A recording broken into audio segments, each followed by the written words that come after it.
So I want to talk just a minute about restaurants and that type of environment because that is a huge thing that most, if you've taken dogs with you around before but never had a service dog or whatever, most people have never dealt with dogs in the restaurant environment.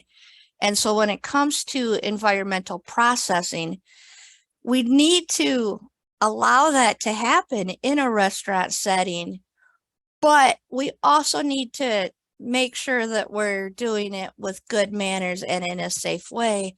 And the best way that we can do that is to have our early training sessions that involve restaurants be constructed in a way that is set up for success and allows them to get used to the environments we're asking them to be in that restaurant environment. So one of the really big things for me is that I see people expecting a very young dog, maybe, 4 months old or whatever, to go into a full restaurant, tuck under the table, and lay there for an hour. Well, that may be possible in some situations. I know some states with the service dog in training, people do it because they want to eat, you know, but that's not what I want to do for training my dog. I want to build up a positive experience so that they enjoy being there. I don't want them to just be able to handle the environment. I want them to be relaxed in the environment. So in order to do that, I want to be able to start out really, really slow. And we mentioned earlier outdoor cafes. So that's kind of where I will start. But my urge is that I want everyone to realize that take the restaurants as it is one of the final steps of PA that I train. And so I want to make sure that everybody understands that is a very good place to take super seriously and, have the behaviors and manners you want in place long before you ever get there and start slow.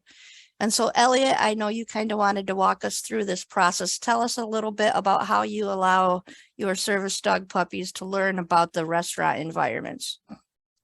So, as with everything, you start at home, making sure you build up those manners around the table at home, whether that's you have them placed in another room or by a mat near the table, just getting them used to that idea that table, dinner time, lunchtime, people at the table does not mean food for them.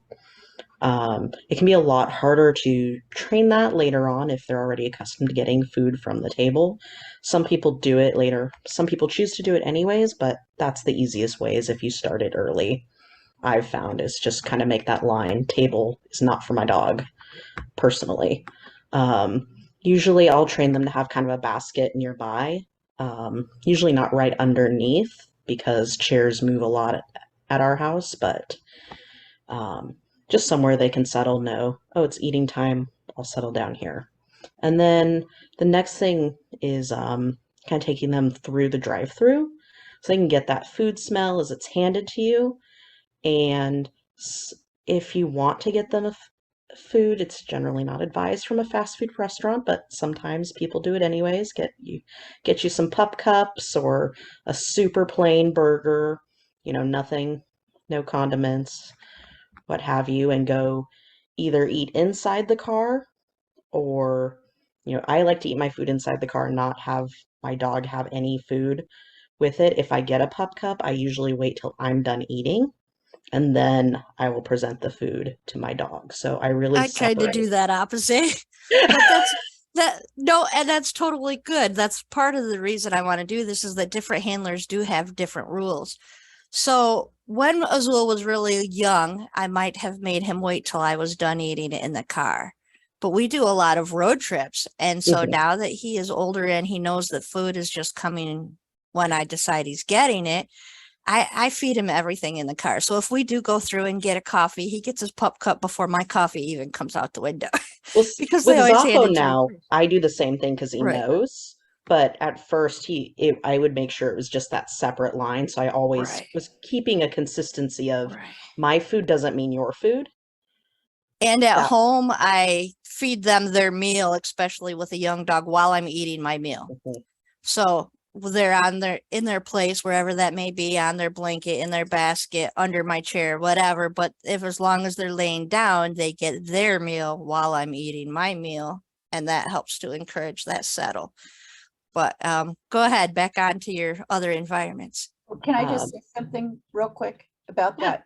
We need to be aware of what we're teaching a puppy with the initial outings and the initial meal situations and structures is not necessarily what we're going to enforce as they grow and mature and they learn that they're not supposed to sit at the table drooling while staring at you. It's we can relax the rules or change the rules a little bit so that they have more understanding once they have some self-control, so that they have exactly. more freedom. And I think people need, and we also need to be aware of the rule, like you may be able to, you can go online and see what the guide dog protocol is for guide dogs for the blind. Their training protocols are all out there. They're all published, and we don't have to live by those because these are our personal dogs and we get to set our rules. But we should be aware that when we have these strict rules for a puppy, that doesn't mean that those are going to be for the rest of their life. Those are just while they're learning. Just like when you're 5, your restriction on where you can go alone is very different than when you're 15 or 25. Definitely. And that's why I kind of, set it up really strict at first with pups, just to really make that, because routine helps a lot with dogs, especially if you're introducing them to lots of new environments. When you have a structure and a routine, that really helps ease their anxiety. And then, they know what to expect. And then as you introduce it to, oh, it's okay for you to have the pup cup while I have my frappuccino. That's okay. Like they'll start to learn, okay, now I can loosen, oh, you're giving it to me, it's fine. But it will reinforce that self-control also of, well, I waited for, that's why I like to do it later, because it reinforces that, well, you waited, now you get your pup cup. And um, I'll usually, eat in the car or go eat outside with my dog. In the first stages, we didn't really eat at a restaurant, um, like even in the patio, but we'd go out and eat at a park, at like a park bench with food. That was really kind of the very first stages, or eat in the backyard. So it's a new environment of eating, but that's not inside the house, but you still have to control yourself. And now we're at a park with more distractions, but again, we're still not in that level of you have to listen that a restaurant patio would require. I think the first place we went to was a little restaurant that had a lot of gravel outside, and I brought a little pad for him and set him down on the pad. And other people had their dogs nearby, so he wasn't the only dog, but everyone else's dogs were very clearly calm and content. There was water dishes around. It was a restaurant that they expected people to bring their dogs to. So if he wasn't perfectly well behaved, I knew they were going to be pretty understanding of that. Which is one of the things you want to set yourself up for too, is if your dog makes a mistake, you don't want to put yourself in a situation where you feel like you've let down your dog and other people, because that can then impact your own future outings and your own confidence in yourself. So not just picking environments that'll be good for your dog, but also good for you and your own level is a good idea. Um, and then after that, I think we had gone on vacation, and they had an outdoor, it was a nicer, like, brunch restaurant. And there were a couple other small dogs, but overall, it was a nicer restaurant, even though it had an outdoor seating. And he rocked it, because he'd had kind of this build up to, oh, okay, everyone's eating, but I just lay here. And he had that kind of that slow and steady buildup. I think our first indoor, I brought the same pad I had been using for outdoor settings to keep that continuity. And I just brought him into, I want to say it was probably a McDonald's. And because we were on the road and I just need to get out and stretch my legs. And I brought him inside. We went to McDonald's and just It was pretty empty. No one else was in there. We just sat down. I put his mat under and he settled. And we just kind of built to that and made sure it was an emptier restaurant. There wasn't a lot of, the only temptation was the food smell. That was the distraction. There wasn't a lot of people to gawk at him or wave at him. And um, One from step there, I like to do just before I do that is I'll take that restaurant, whether it's a McDonald's or something like that, that's easy, and I'll go in and I'll use the bathroom first because that's always a big one when I'm traveling. So they're getting to be able to process the environment that way. And oh, we've been in lots of different bathrooms all over the place. It's unfortunately something we have to do. So he's used to that. So it kind of sets routine. And then I'll go up to the counter and order food and take it out with me. So we're not staying there, because then they're still getting that idea of restaurant, but you're keeping it down to that 5 to 8 minute window of opportunity in a brand new environment, and make sure he can rock that exactly the way I want before we ever go sit at a table. And then when we do go sit at a table, it's usually for a dessert or a snack. So it might be a smaller bagel or an ice cream or a donut or anything to that nature that, like, if you have to, you can pick it up and leave with you in a hurry. You know, you're not missing out on a meal. You're kind of building it up slowly. And that makes a huge difference for the dogs that I work with. definitely. And I like to, what I like to do for new restaurants, I like to, when we go in and, you get yourself seated, go to the restroom, go to the restroom, wash your hands, and then usually I'll take kind of a quick little, very short walk through, like a little lengthier walk back to the table, so you can kind of get an idea of, oh yeah, we're in a restaurant, this is all the smells, let's go back. And it gives him that quick minute of processing, and it gives him an idea of how many people are there, gives me an idea of how loud a place might be. And then, he's had a quick stretch of his legs. We go to our place and he can settle down then.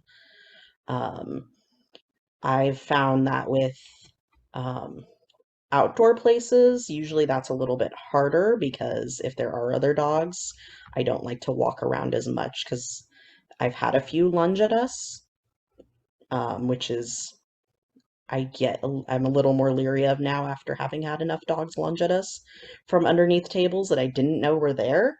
So usually with outdoor restaurants, once I get to our spot, unless I have to get up, I try to stay there, just because I'm a little leery of unknown dogs coming at us.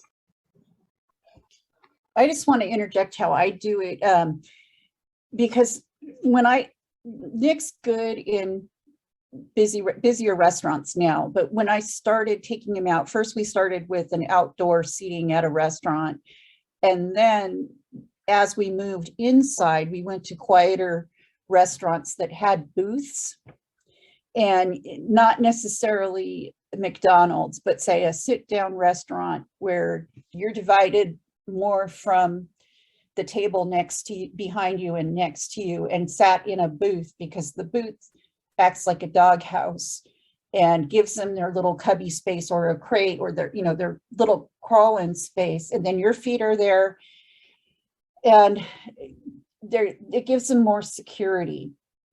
At least that's what I've found. And that's something that and it all depends on the dog as well, and where they're at mentally, whether how slow or how fast, and how much other PA you've been doing on how you bring them back, you teach them to come inside a restaurant. Now, at this point, I wouldn't have an issue taking Nick inside McDonald's or Burger King or something with the band bus rolling through and dropping off 300 kids to get their hamburgers. He'd be fine. But, it's not necessarily where I personally would choose to take him for beginning going inside the restaurant, unless it was like Penny did, and go to the bathroom, order my food and go out, or pre-order my food from the car, go to the bathroom, pick up my food and go out. I think we could talk a lot about restaurants, and I know we will do future things that involve tucks and settles, and we can touch more on it at that point.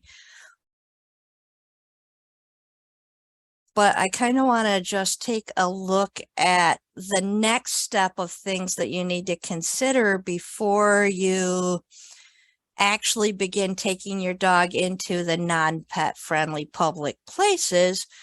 And so this actually applies to even taking your dog in pet friendly places or the park or anything like that. And that is all about monitoring stress signals, which we're not going to get into like a full body language understanding your dog kind of conversation, but there are some things that you need to watch out for and kind of know your dog. And Elliot, you were going to kind of talk to us about that one. Yeah, so and this will go for every training session you ever have with your dog, even once you've moved into PA and think your dog is got everything down pat. Everyone has an off day. Puppies, especially, are going to have a lot of feelings in adolescence, and being able to be in tune with those emotions and what level of stress or excitement they're at is really going to be key on making sure an outing is successful. It might also influence just how you choose an outing if you're at a place like a strip mall where you could go into two different stores. You can use this to choose which one you wind up going into. Um, if your dog is, super excited to be going into public access, you might need to stop and help them, do some calming and, disengage with a situation before you're ready to walk into that store. Um, if, especially if you're going to the pet store where they get treats, they're probably going to be really excited to go in there. And while you want your dog to be happy about a situation, you also don't want them so amped up that they're not able to listen to you. On the flip side, you don't want them so nervous that they're just pulling and trying to go back to the car the whole way there. So, one of the things I like to do when I get to a place is I kind of set up that car routine of I park, I wait, I let my dog see where we are, kind of get a sense of, oh, we're going to the doctor today, or oh, we're going to a restaurant, or we're going to work, or oh, we're going to the store, whatever it is. They can smell, where we are in the parking lot and what kind of store we're at. They can see shoppers going by with their carts and just get an idea of what sort of environment they're going into and start doing some of that processing before they even get out of the car. Um, get myself together, get them out of their kennel, their crate that's in the car, or their car harness, kind of set up that routine of, okay, we're going to get out now. You don't get out until I've given you the release to unload from the car. And then, I stop and take an evaluation of, okay, they've jumped out of the car. What is their immediate reaction? Do they immediately want to run off towards the store?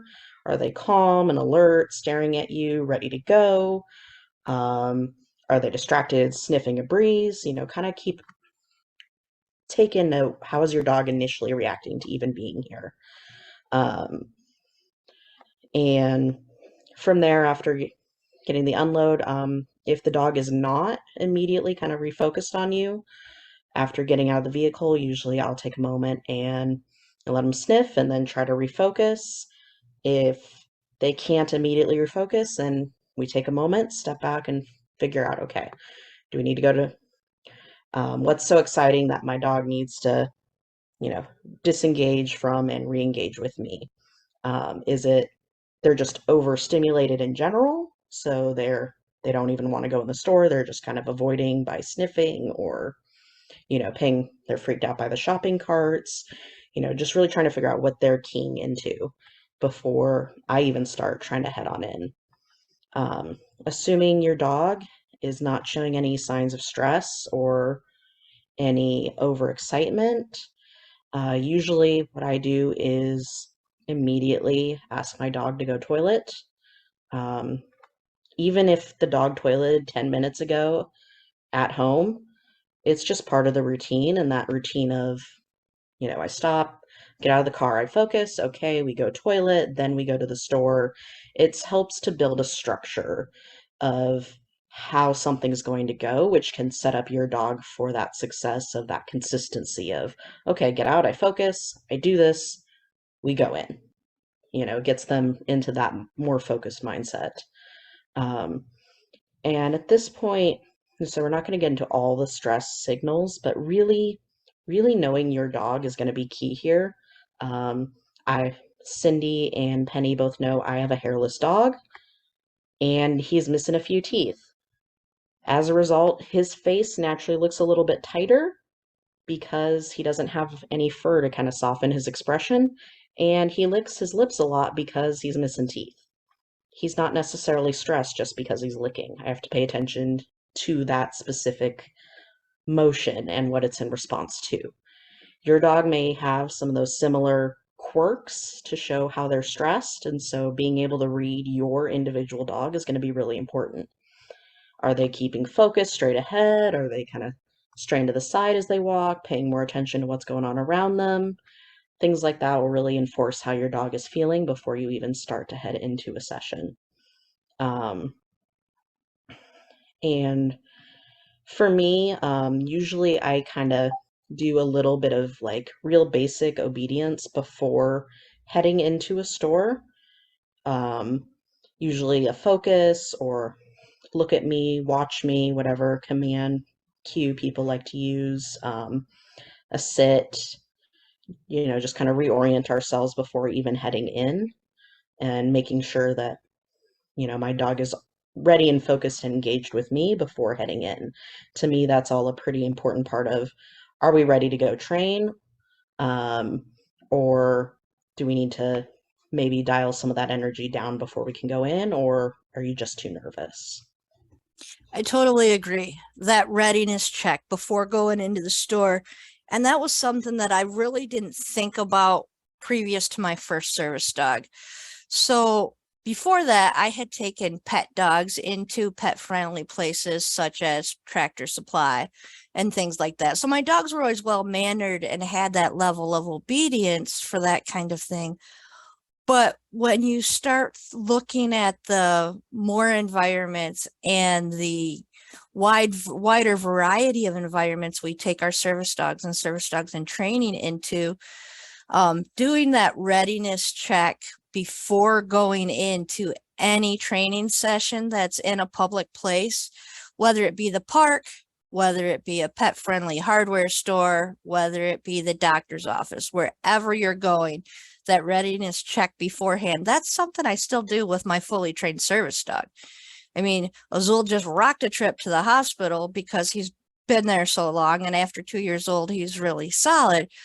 But I still give him that moment of readiness check, which is a lot quicker and shorter now that he's fully trained than when he was in a puppy. So that's one thing that I do just want to, like, anytime I get a new client who's thinking about training a service dog, I want to make sure that they understand that in the very early stages, every single outing you do with your dog is probably going to take twice as long.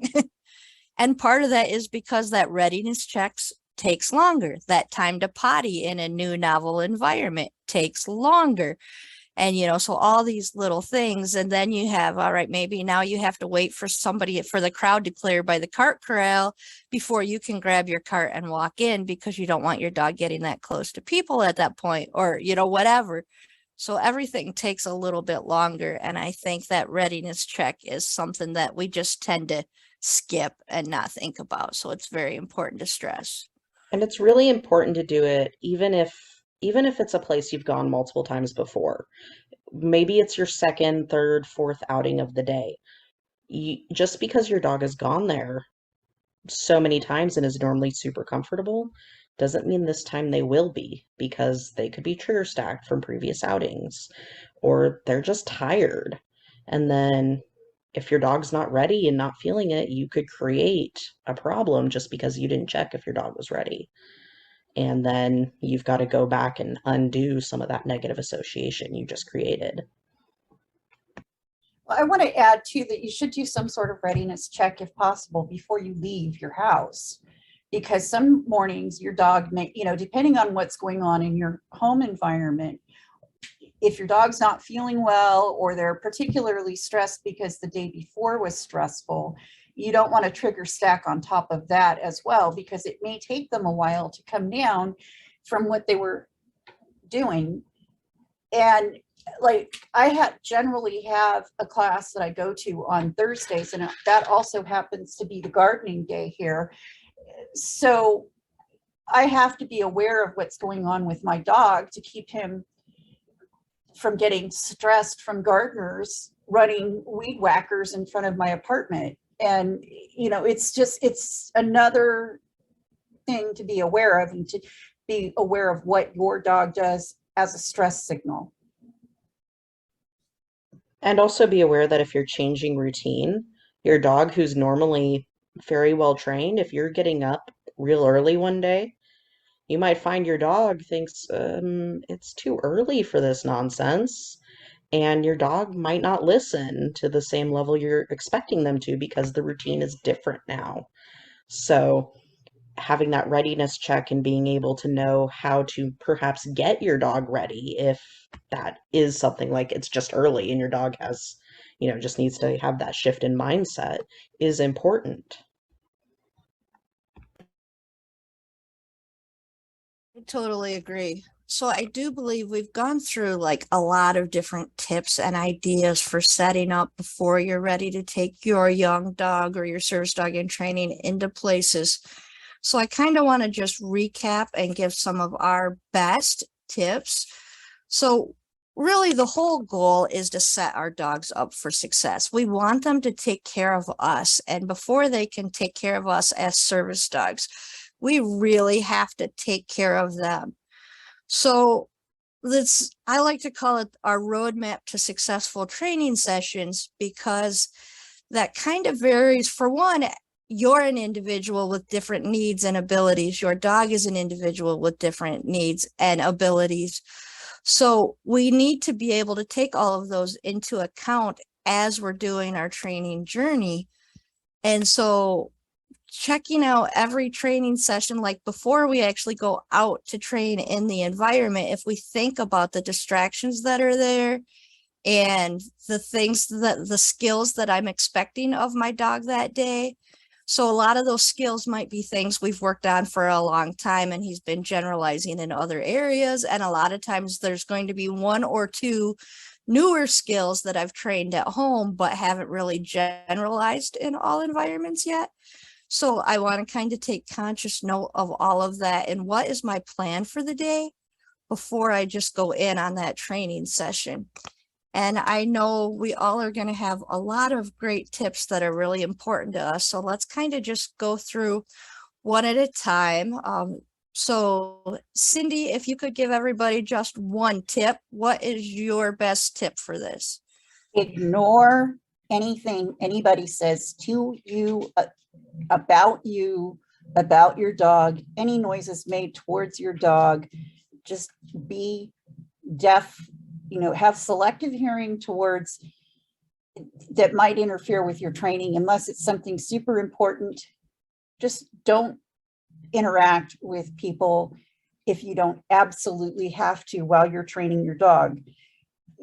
You're not there. You're not a petting zoo. You're not a mobile petting zoo. You're not there for your dog to be interacting with other people. If your dog, unless that is specifically why you went to where you went. But people make scenes. I had a guy make a huge scene in the middle of Kaiser Pharmacy yesterday, because at their main pharmacy in their hospital here in town, over Nick, and I just walked past him. I didn't want to hear it. I didn't want to deal with it. And he was just going on and on about, how nice my dog was, which was nice to hear. However, he wasn't addressing me. He was just yelling out all this stuff. And sometimes you just need to not engage with those people. Or in some cases, you need to tell them, I'm sorry, I'm training, please leave us alone.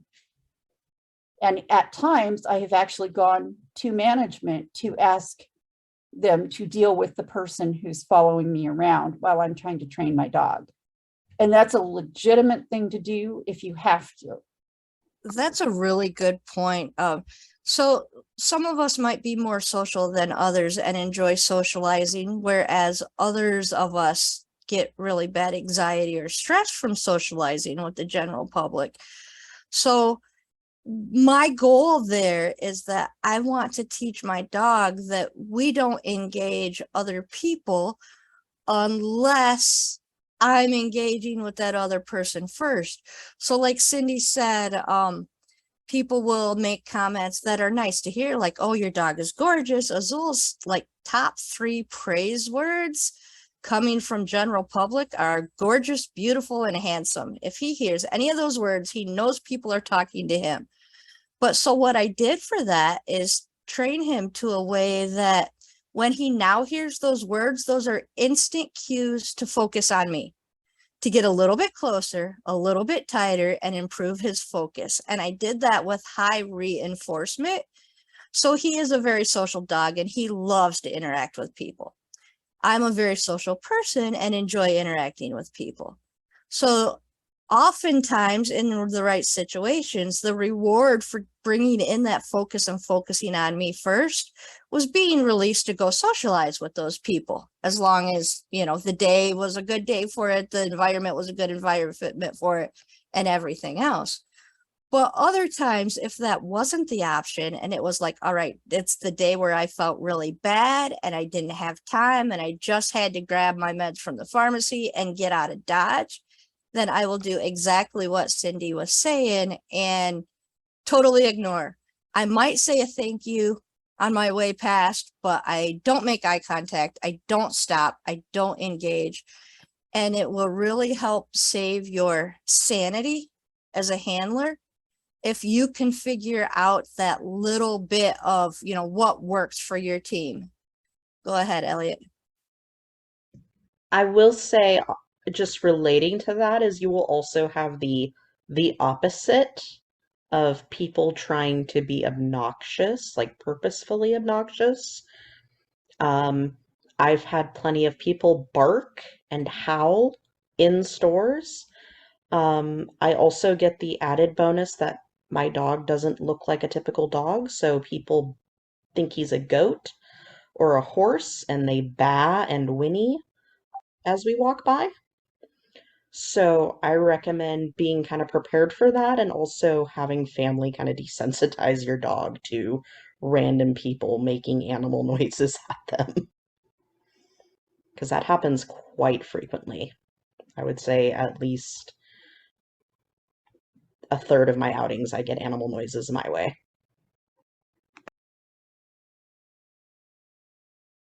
I think another big tip that is really popular, and I mean, I repeat this to clients over and over and over again, is that a lot of us seek out help on social media or use social media either to learn about training our service dogs, whatever. I'm fine with that. I use social media to help teach people.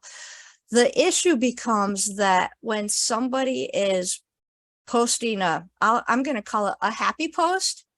Look what my dog did. You know, we see a lot of those, which is great. I do the same thing. You know, we all want to congratulate and be proud of our dogs.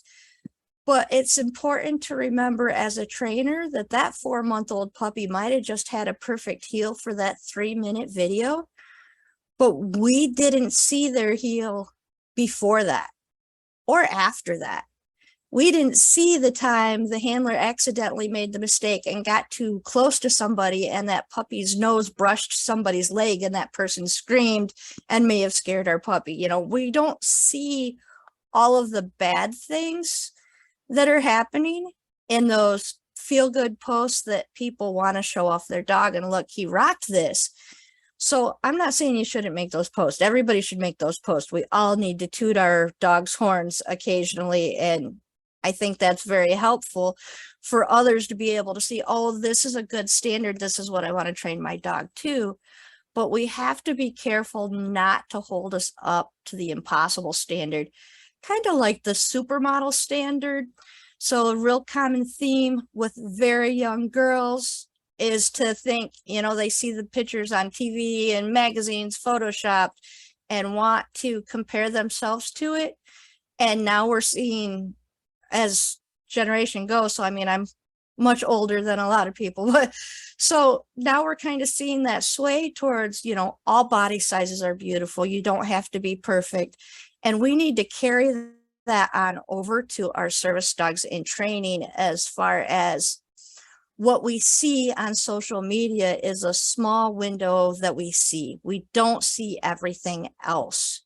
And we need to be able to consider that everything else when we're trying to do our roadmap to successful training sessions, knowing that there are going to be bad days, there are going to be hiccups, and there will be bumps along the way. Go ahead, Cindy. I just wanted to add, along the same way, when you're having road bumps and hiccups and your dog has a bad day and they do something, they lunge at a cat while you're on a regular walk with them, and you're just getting, maybe you're starting to feel a little bit down because you see all these wonderful celebrate my dog posts, which we all need. As Penny said, we all need to post those, and we all need to see those, because sometimes they'll cheer you up. But by the same token, you should have somebody to talk to. A trainer, preferably, would be a big help, to talk to help work through those situations, so that your dog is not the only one that has had issues. Like as I'm talking right now, I'm getting action prompting from one of my dogs because she wants cookies. But to know that those things happen and you're not the only one. Just like we don't all look like Barbie. Our dogs don't all appear like the successful guide dogs that are passing the ADI test for their trainers and be graduating from the program, because I've seen dogs that have graduated from guide dogs for the blind. I saw one pull a blind handler into a tree. The handler was pushing a stroller, and the dog was trying to come over and see my dog, and it pulled the handler and stroller into the tree.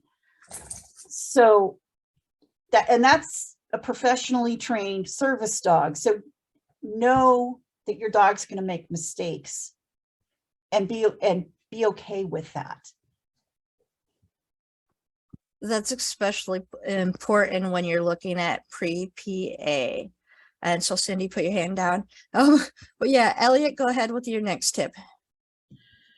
Have a plan for if you need to get out of a situation. Like if we never want something to go seriously wrong, but if something happens and there's a huge scary noise and your dog is suddenly trembling, like you don't want to feel like, well, I was out grocery shopping, my cart is full of all these groceries, and now I can't get out because I have my scared dog and I've got a cart full of groceries and it's just us.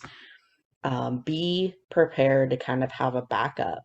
I went to, because if your dog, something happens, or maybe your dog just isn't up for the environment like you thought they were, and they aren't. I went to, I was at a bowling meetup, and there was another handler there, and his dog was not prepared for the environment at all. He wasn't scared of the environment, but he was not trained to stick by the handler's side. He kept coming over to greet my dog, was very fixated on my dog. He couldn't hold a settle or stay in one place. He just wanted to kind of wander the whole place. Like, this was not an environment that was appropriate for the dog, but because the handler didn't have another option, it was too hot to put his dog back in the car, well, the dog had to stay, even though it wasn't an appropriate venue for the dog and the dog was not behaving appropriately. So just, and he didn't bring his dog to the next meetup as a result. Like, you need to be able to have that backup, because otherwise you create a session that could have gone well or been ended before it got bad. Now, you're stuck in that rock and a hard place of what do you do? So always having kind of a backup plan to bringing your service dog or to get yourself and your dog out of a situation is important.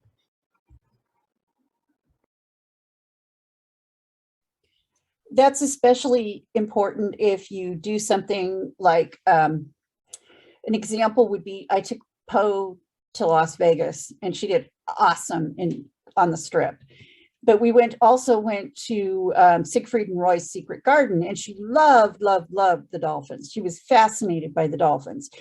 So we went back to see the big cats because I was kind of curious how she would react being a livestock guardian whose parents defend alpaca from cougars. Well, she was fine with the tiger. She was fine with the panther. She was fine with the leopard. She was fine with the cheetah. However, there was a tiger there, and the tiger was about the same age as she was, and he was a bit reactive, and he didn't like her. And he starts charging at the fence, and she's like, get me out of here.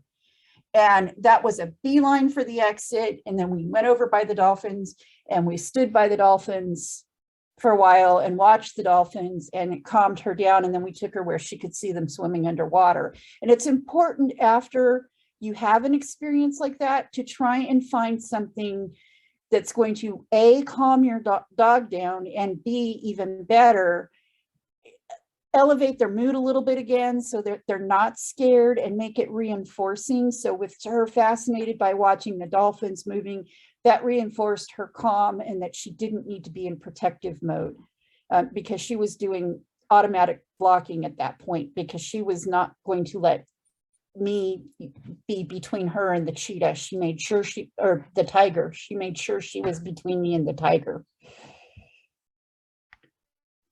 Yeah, I think that's a really good point. Even for advanced service dogs, you need to have that out, but especially in early training sessions, being able to have that backup. So like when I'm starting a brand new environment, such as a restaurant or a hospital or a grocery store, and I haven't done anything in those environments previously, I like to do it with a second person.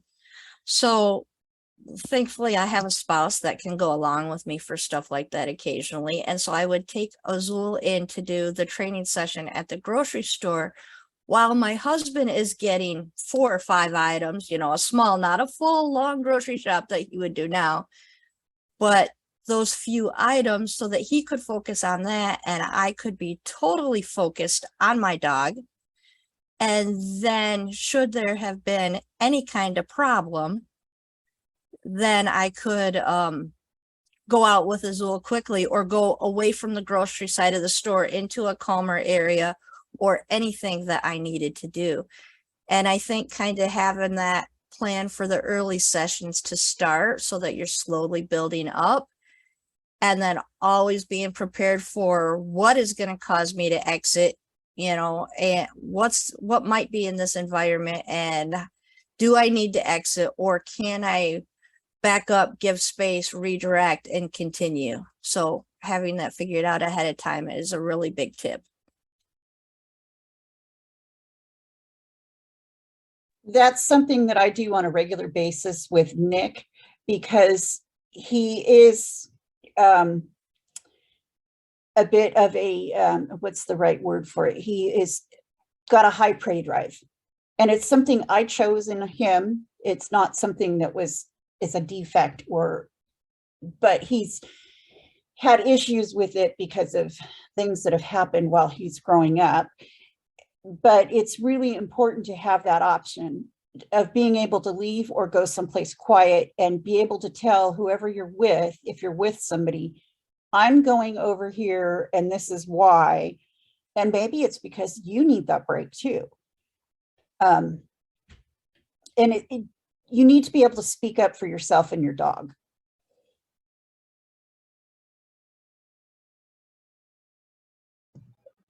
The talk about prey drive made me think of another thing is, especially if you're working with a breed that is a little less of the typical quote unquote Fab Four of Goldens and Labs and arguably standard poodles, maybe German Shepherds.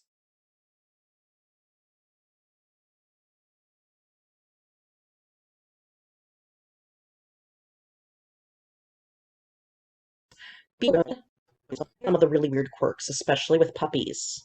You can get some very odd behaviors that if you're not knowing what to expect, it could lead to some interesting situations. My service dog in training I got already as an adult, but same thing.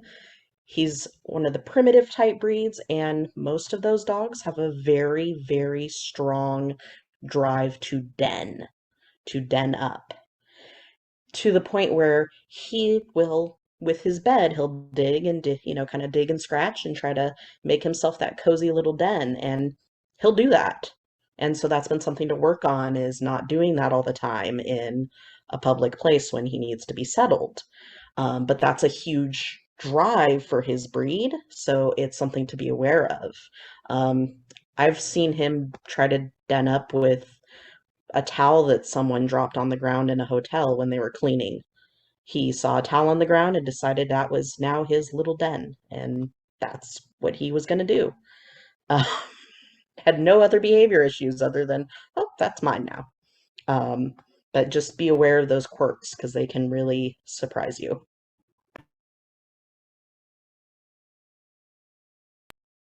All right, so I'm gonna let Cindy quick get her last tip in here, and then I kind of want to work on wrapping this video up. So go ahead, Cindy. I just want to add with the quirky behaviors that the dogs may be exhibiting, or the prey drive issues.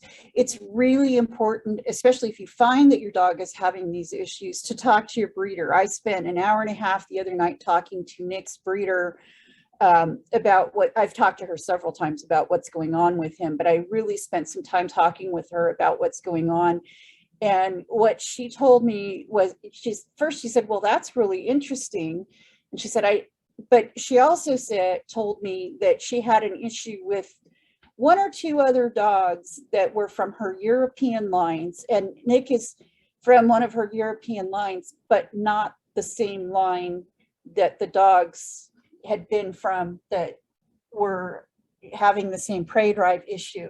So it's important to talk to your breeder when if you come across this issue, or when you're choosing your dog, if you're getting a dog from a breeder, because I may not have chosen a dog with a European sire had I known how intense the prey drive, how much higher the prey drive was going to be. And I might have said, well, maybe a little bit more middle of the road. And so it's important when you're thinking about these things. And I would tell anybody who's not an experienced handler, make sure you get a middle of the road. You don't want a shy, scared puppy, and you don't want, a wild puppy that's out of control or that has a super high prey drive. That's a really good point too. And I know there's a lot of resources out there for choosing puppies. But so if your dog isn't coming from a breeder, if it's, a mutt like my dog is, if it's something else, an older dog that you're rescuing, it doesn't matter. You can also look for that service dog trainer Cindy mentioned earlier, or that force-free trainer that's in your area, that is your network, so that if your dog is doing something that doesn't make sense to you, find out what their experience is with that breed, and could it be an underlying natural hereditary breed issue, that it doesn't mean we can't help that issue to become better, but that can help us understand it and figure out ways to focus on it in a way that will make our training sessions better. So that's our roadmap to success. We hope you have enjoyed this kind of pre-PA leading up into getting your dog from being everyday home pet to service dog in training to service dog step. We do want to say that this video is part of an additional foundations course where we will go over a lot of the skills that you would want to use along the steps while you're training your service dog, no matter what age they are. And so that is something that will be linked in the comments if you want to check that out. It's a virtual course that you can work through at your own pace. And then once or twice a year, we do it as a live workshop type course where we do Zoom meetings to help you through the process as well. So we hope you enjoyed it. This is one of those videos we want shared out to the world because we think there are a lot of great tips. So if you know anyone that is training a service dog or considering training a service dog, this would be a great resource for them. So I want to thank everybody for being here and have a great afternoon.